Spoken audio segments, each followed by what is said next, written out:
Hi guys, sitting here waiting for my daughter at the high school to pick her up, and been doing a lot of thinking, a lot of, I don't know, thought searching lately, and just thinking maybe I need to be like completely open. My story, who I am, how things have not defined me, just me and my story. I am the daughter, the creation of an oops, and also a I don't want you to leave type situation. My mom was 19 when she got pregnant with me. My dad was getting ready to move to Florida, if I remember the story correctly, and you know, she didn't want him to leave, and this is coming from her too. So I mean, she used the words, she trapped him, you know, and it is what it is. She did not have her high school education. She dropped out to work, and I think in her mind, you know, she just wanted a relationship and a family and somebody to take care of her. And you know, I mean, that was a lot of what we did, what they did back then. That was it. So needless to say, he was not happy about that. He did not stick around, and my mom kind of latched on to the first guy that told her, you know, he loved her and he would take care of her and make sure she was safe and make sure her child was provided for and things like that. That relationship was very volatile, very physically abusive and mentally abusive. And you know, unfortunately, my mom continued to stay in that relationship for many years, all the way up until she died. But it was always a volatile relationship. It was always that way. Many nights of me crying, listening to my mom be beat. At the age of 12, my mom had developed a bad drinking problem over those years too, and he drank quite a bit.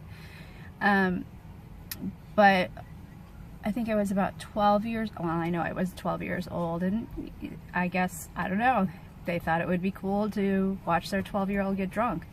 So, the game quarters, it was. And me, being 12 years old, I'm like, oh, cool, you know, they're gonna let me drink, what have you. So, 12 years old, I was terrible at quarters, and we were having to do shots of Jack Daniels. Like I said, I was terrible, so I threw up really fast.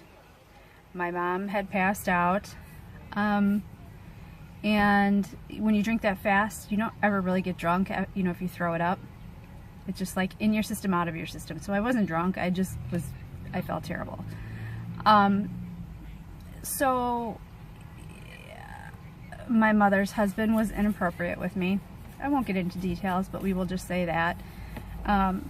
Nothing was ever spoken about it. I was kind of embarrassed by it. He never spoke of it. And I kind of thought, well, maybe he doesn't remember what happened. Years passed. I had a lot of resentment from my mother for staying in that relationship. I was held back quite a bit as far as social life went. I wasn't allowed to do much of anything, and one night I remember screaming and yelling at my mom that I was sick and tired of him being jealous of me spending time with other people. And she asked me what I meant, and I told her. So she confronted him, and he had said that, you know, if anything like that had ever happened, he deserved to die. So my mom believed him. She didn't believe me. So I had a plan. My plan was to move out of that house as soon as I could, as soon as I had enough money. As soon as I graduated, I was gone. I had no other siblings, so there was nothing else really holding me there. And I I started to actually talk to my real dad, and in doing so, my mom got upset with me and actually kicked me out of the house probably 3 weeks before I graduated high school. And I pretty much stayed out and you know, have been on my own ever since. And that was okay with me because I did not want to live there. I did not want to live there. I was determined to make it happen. I was determined that I was not going to ever have to depend on them for anything ever again. Not that I really did. I had a roof over my head for sure. But that was kind of it.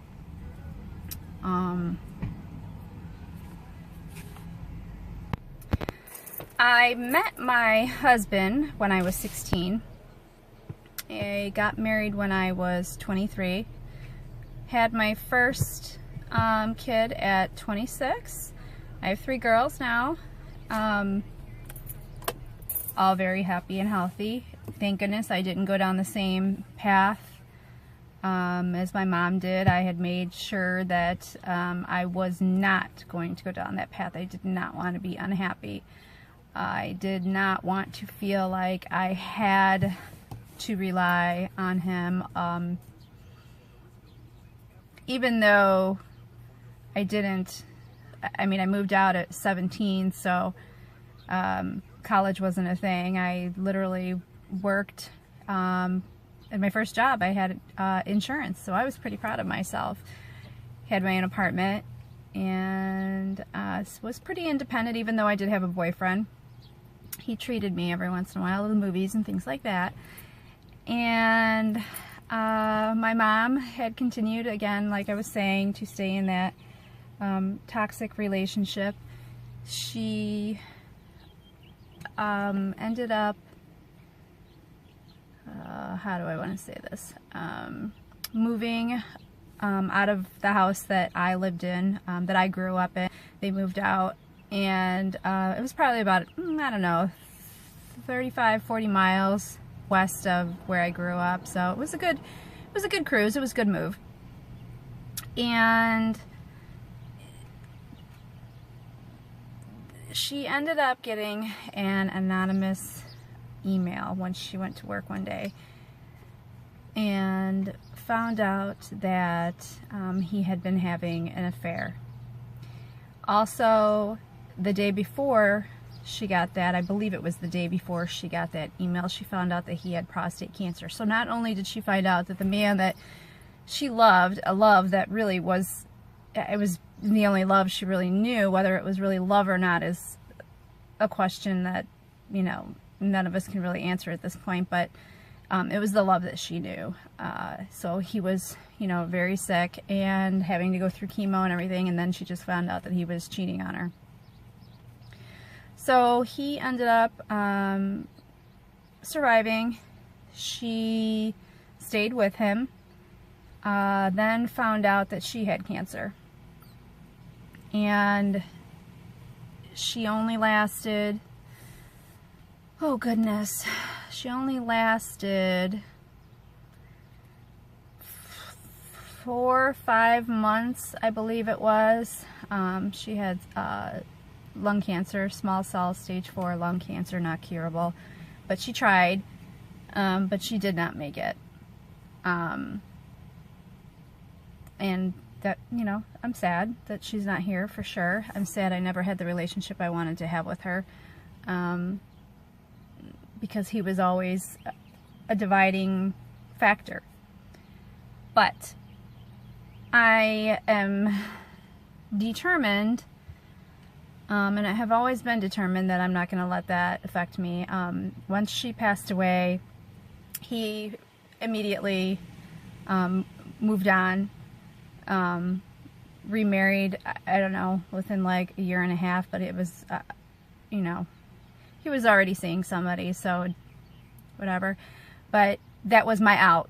That was my out, to be able to put him in the past, move on, not have to deal with him in my future. So that's what we're doing. That's who I am. I have raised, or am raising, I should say, 3 beautiful girls. I have a great husband. so very happy in that scenario. Stayed home for 17 years to raise my babies. Didn't really have anybody to watch them, so it was more of a financial thing actually, but ended up benefiting unbelievably. I mean, if you can do it, it wasn't always easy, that is for sure. I mean, we lived check to check, honestly. But it was the right thing for us. I'm glad I was here for them. I'm glad I was able to do the things that I needed to do, wanted to do for them, and it has been a blessing. But now I had one graduate high school on Friday, and all of my kids are in school, and I do still want to be able to participate in things with them at school. I do want to be able to go to their after-school activities. So I have decided that Arbonne is going to be, is the right choice for me. I get to make my own hours. I get to come and go as I please. I get to say when I want to work. I get to say who I work with. And it's been fantastic. And it's going to take me places. It's going to take my family places. We are going to do some amazing things. I can't wait. I have started out slow. It was me personally. It was a preference of mine. I mean, your business can take you just as far as you want it to take you, depending on how fast you want it to take you and where you want it to take you. So this is going to be great for us. This is going to be what it's going to take to make some dreams happen. And as I said, I just wanted to tell you a little bit about me. A lot like, you know, a lot of you, and this is something that, you know, I'm really looking forward to. And hey, if you want to join this adventure with me, I look forward to it. I welcome it. Message me and we'll get you started on this same great adventure. Share your stories. I'd love to hear your stories. All right? Have a great day, guys. It's a beautiful sunny day. Have a great day.